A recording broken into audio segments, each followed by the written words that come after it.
आज हम जिस विषय पर बात करने जा रहे हैं वो सुनने में किसी सुपर पावर जैसा लगता है, और हमारे पास जो सोर्सेज हैं वो बताते हैं कि ये सिर्फ चमगादड़ों तक ही सीमित नहीं है। वो अंधे नहीं होते, उनकी आंखें होती हैं, वो देख सकते हैं, लेकिन रात में अंधेरे में उनके कान ही उनकी आंखें बन जाते हैं। और जैसा आपने कहा, ये सिर्फ चमगादड़ नहीं करते, डॉल्फिन, व्हेल, कुछ पक्षी, यहाँ तक कि जमीन पर रहने वाले छछूंदर भी। देखिए, अगर बहुत सीधे तरीके से समझें तो जानवर एक तेज आवाज निकालते हैं।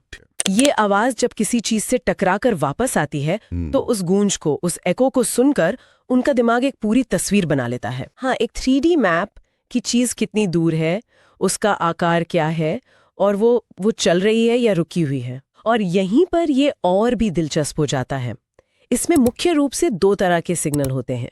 एक है FM यानी फ्रीक्वेंसी मॉड्यूलेटेड। इसमें आवाज की जो पिच है वो तेजी से बदलती रहती है। ये घने जंगलों जैसी जगहों के लिए बेहतरीन है, बिल्कुल जहां शिकार की एकदम सटीक लोकेशन चाहिए। दूसरा है CF यानी कांस्टेंट फ्रीक्वेंसी।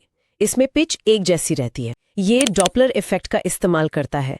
इससे ये पता चलता है कि शिकार कितनी तेजी से उड़ रहा है, यहाँ तक कि उसके पंखों की फड़फड़ाहट भी पता चल जाती है।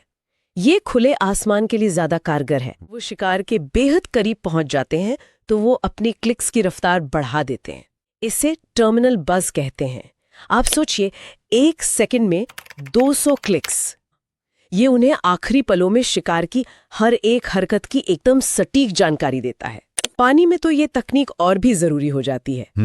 व्हेल और डॉल्फिन के सिर में मेलिन नाम का एक खास फैटी अंग होता है। ये एक लेंस की तरह काम करता है जो उनकी ध्वनि को एक दिशा में फोकस करके भेजता है।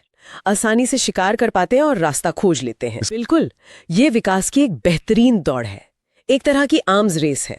जैसे टाइगर मॉथ नाम का एक कीड़ा होता है। हाँ। जब उसे चमगादड़ का सोनार महसूस होता है तो वो खुद 1 सेकंड में 4,500 तक क्लिक्स पैदा करता है, चमगादड़ के सिग्नल को जैम करने के लिए, उसे भ्रमित करने के लिए। यही नहीं, कुछ सिल्क मॉथ की पूंछ बहुत लंबी होती है। अच्छा। जब वो उड़ते हैं तो ये पूंछ चमगादड़ के सोनार सिग्नल के लिए एक झूठा टारगेट बन जाती है। क्या हम इससे कुछ सीख रहे हैं? जैसे अमेरिकी नौसेना वो चमगादड़ों पर शोध कर रही है ताकि पनडुब्बियों के लिए बेटर सोनार सिस्टम बनाए जा सके। यहाँ ये एक हैरान करने वाली बात है, आज की जो हमारी सबसे अच्छी तकनीक है वो लगभग 12 मिलियनवें सेकंड के अंतर वाली गूंज को पकड़ सकती है। चमगादड़ 2 से 3 मिलियनवें सेकंड के अंतर को भी समझ लेते हैं। बाप रे। इसका मतलब है कि वो इंसानी बाल जितनी पतली 2 चीजों के बीच का फर्क भी बता सकते हैं।